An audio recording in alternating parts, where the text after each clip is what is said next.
Hey, good evening. This is Sandra Ochoa, and this is Nessie Rodriguez. They're my audience for today. So I'm gonna read about the Holocaust. Okay.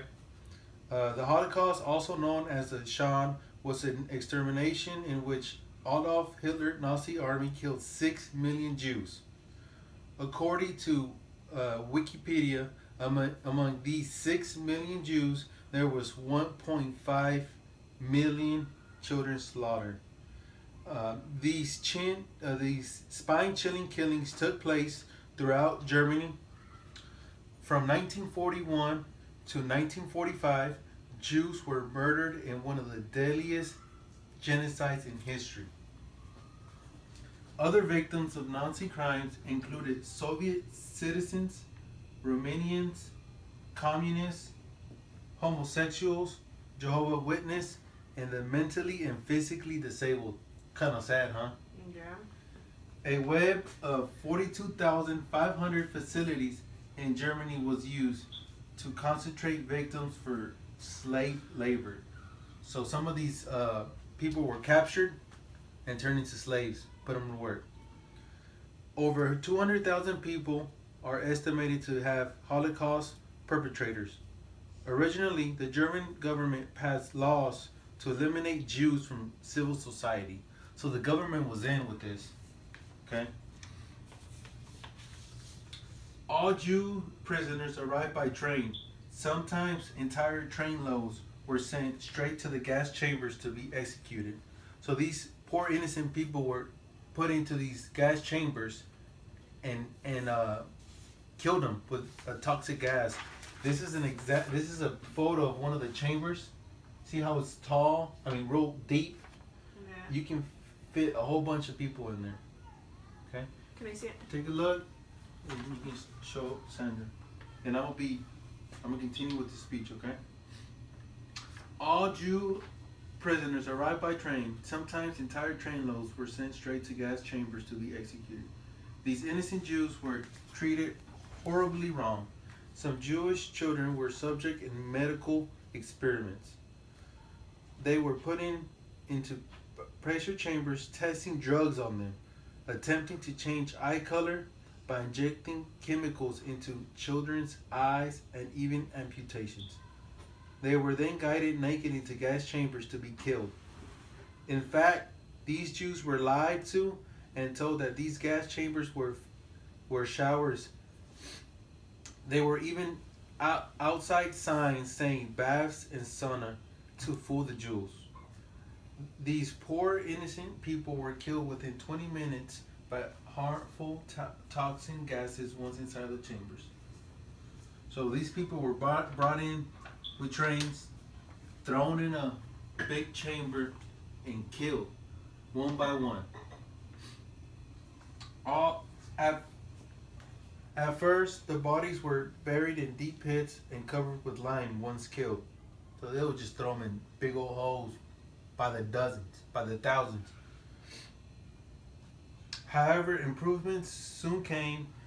The Nazis built gas chambers to accommodate 2,000 people at one time. So they doubled the size of the chambers. The prisoners would march by one of the doctors who would make spot decisions as they walked by.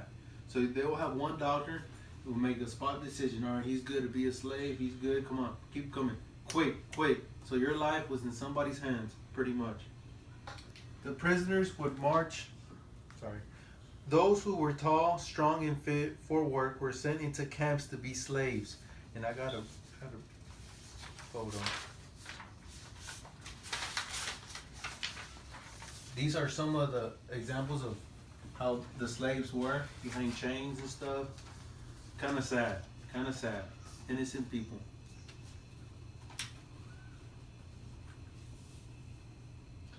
Though others were sent immediately to the extermination plants. Sad to say, but young children were always exterminated because they were capable to work. So these these small kids, they didn't make it. They had no use for them. Escapes from the camps were few. In February 1942, an escaped inmate, Jacob Gurkowski, reached Warsaw Ghetto, where he gave detailed information about the camp. So there was this one guy that escaped, and he gave detailed information to this Warsaw Ghetto. His report was smuggled out the ghetto through the channels of the Polish underground and reached London by June 1942. In the late 1949, the end of Hitler's war came to a complete stop. Allied forces moved across Europe in a series of offensives on Germany. The Nazis were quick to evacuate concentration camps. Allied forces began to free concentration camps prisoners in the late spring and early summer 1945. According to some of the rescuers, many free prisoners were extremely weak. They couldn't eat or digest their food they were given and died shortly. So basically, when help came, a lot of these people didn't make it because they were weak. So they gave them food and they still died. I mean, that's how bad it was. So just put yourself in their shoes.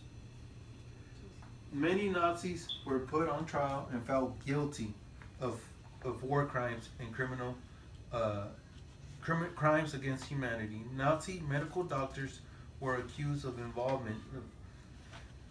Adolf Hitler killed himself by a gunshot wound on April 30, 1945 in Berlin. So this guy, Adolf Hitler, he killed himself. He knew the government, was on his way to get him, and he had no choice but to kill himself. That or go to jail and be hung. Okay, and his wife, Eva, committed suicide with him by taking Cyanide, which is a strong drug that will kill anybody instantly. In 1948, the U.S. Congress passed the Displacement Person Act. The act provided approximately 400,000 U.S. immigration visas. So some of these people who did make it were granted visas to come to the United States and live free, right? A variety of Jewish agencies worked to assist the displaced persons. Refugees also formed their own organizations once they settled in parts of the United States. So just imagine being one of those immigrants, come to the United States, you have no family here.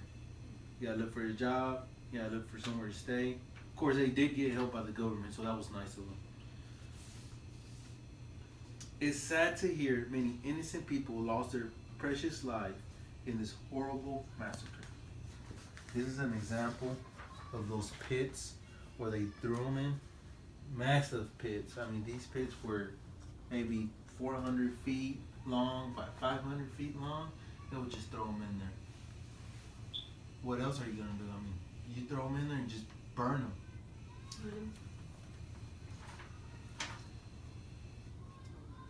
In fact, in the early 20th century, there was no television. So it was hard to communicate nationwide back then. Nowadays we got technology, we got cell phones, computers, we got satellites, we got television. Everybody has televisions. Back then, you had to be filthy rich to own a television. It's hard to believe that people had no remorse on killing innocent children. I mean, think about it. You kill children, you gotta have no heart. I cannot imagine how the parents felt knowing their kids were going to be executed. Must have been a horrible feeling knowing your child was going to be killed.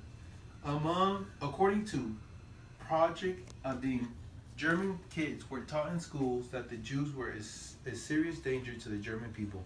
So these German kids in school, they had lessons on how to. They were given lessons and telling these kids that the Jews were evil people and that you had to get rid of them. Approximately 500,000 Jews left the country between 1933 and 1941 before the massive killing started.